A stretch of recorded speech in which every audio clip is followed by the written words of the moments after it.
जंगल जंगल फिर बात चली. All India Radio presents Fabulous Fables of India. Shh! Strictly for kids and the young at heart. तो आप जानना चाहते होंगे कि आज कौन सी कहानी हम आपके लिए लेकर आए. इंतजार खत्म हुआ. आज हम आपको सुनाने जा रहे हैं कहानी द कर्स ऑफ मित्तविंदा. और ये कहानी आपको सुना रहे हैं Sanjay हेलॉन.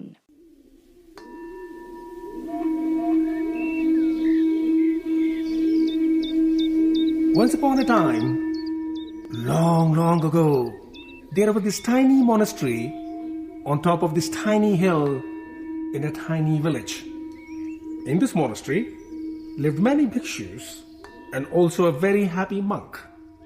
He had not a care in this world, as every time he stepped out for alms or bhiksha, his bowl will be filled by the village rich man. Because of this, the monk was happy and contented and free to practice his monk's deeds and to meditate and chant.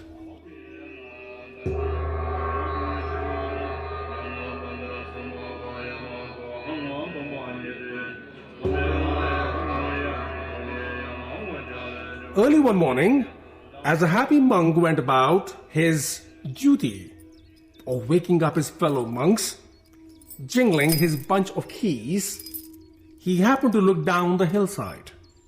What did he see?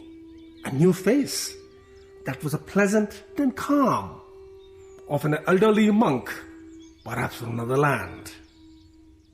So as this monk was entering the village rich man also saw this unknown monk and was impressed with his calm attitude and gentle manners.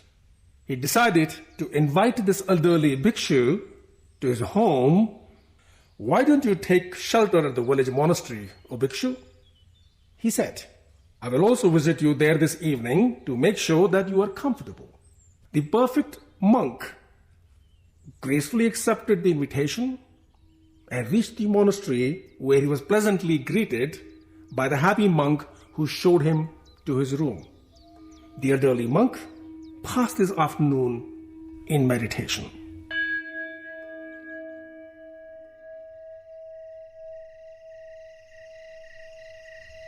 In the evening, the rich man arrived with fruits, flowers, lamp oil in the honor of this visiting holy man. He greeted the perfect monk and requested him to talk about the way of the truth as taught by the Buddha. Later, as it grew dark, he lit the lamps and offered the flowers at the monastery's lovely temple shrine, and also invited both the monks for the lunch the next day.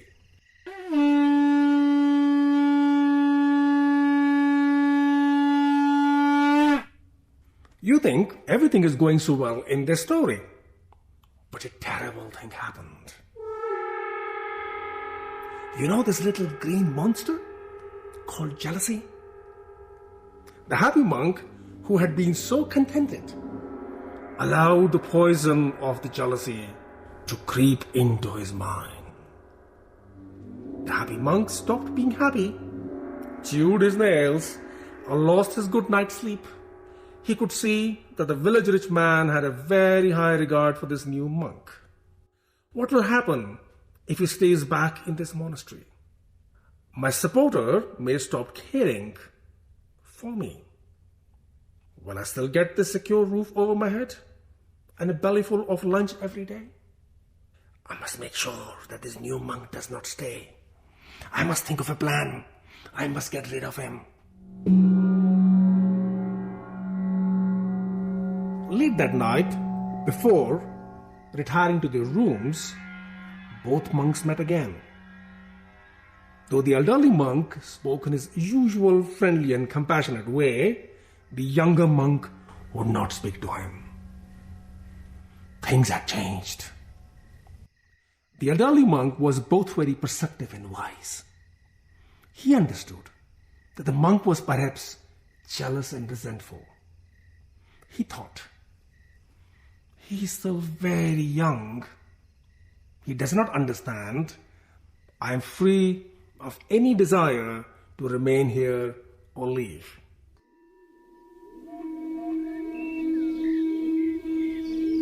The next morning, the young monk's duty was to ring the temple gong loud and clear when it was time to go collect alms.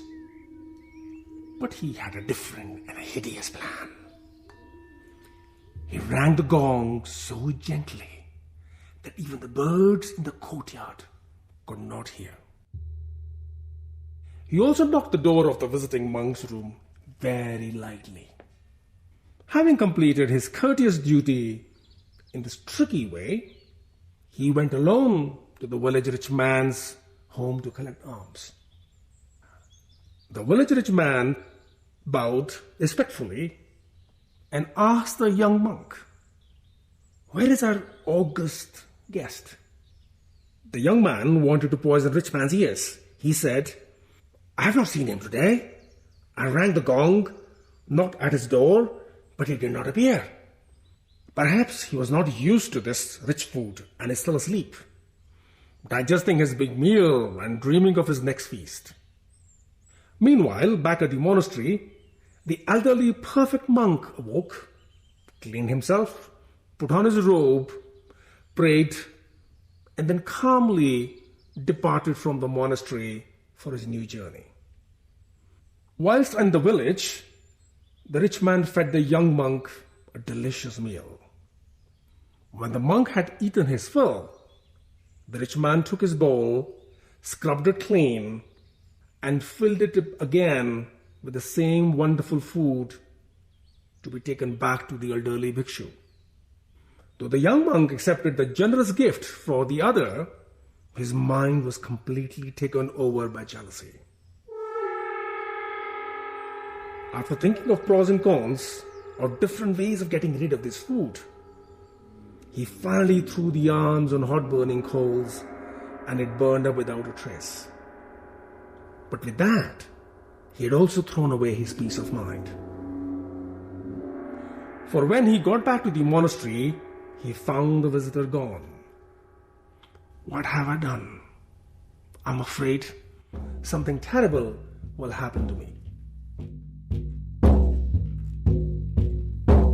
For the rest of his life, though the rich man continued to support this monk, his mind was filled with torment and suffering.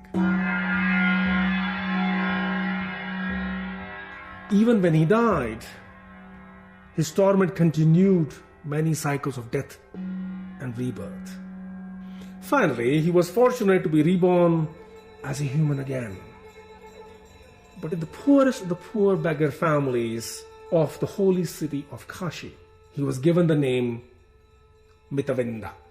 As it seems, Mittavinda's birth brought even more misery and poverty to the family, and finally one day his parents beat him and chased him away for good. Poor Mittavinda had not known how lucky he was in that earlier life as a contented village monk. But he allowed the poison of jealousy and treachery to enter his mind. What he had feared, he invited into his life by his own actions.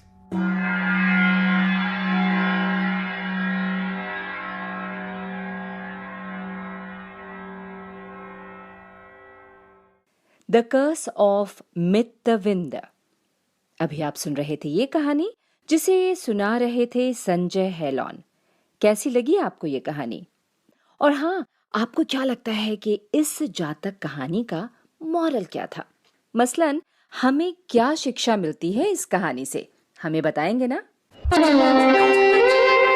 A presentation of the Central English and Hindi Features units for our External Services Division.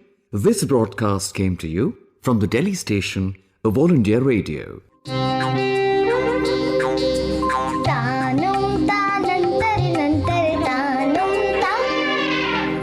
जंगल जंगल फिर बात चली।